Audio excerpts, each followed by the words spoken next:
Hello and welcome to the Birmingham TV after San Miguel end their winning streak as they defeated by the Aces. Final score 103-97.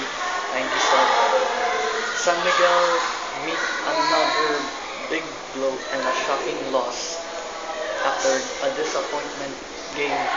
Almost a win for the San Miguel Beermen in the last 2 minutes.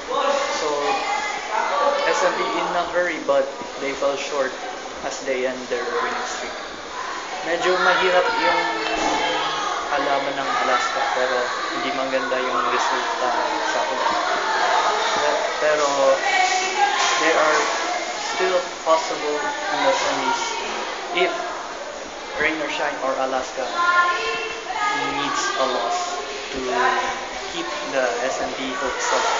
So hindi maganda yung resulta. Junmar Fajardo had 43 points in a new conference high for the first time in this season. So, a record breaking na naman si Junmar dahil sa maganda yung shooting niya in every point of the position and he beats people. So, a good job for him but he fell short. So, hindi maganda yung performance yung ibang team. Except kay Arvin Santos na he just only 10 points. Anyway, let us tell us comment section below. And I will evaluate in the best and worst player ratings. I'm on Dropper and I'll see you in the next video. Ciao. Bye.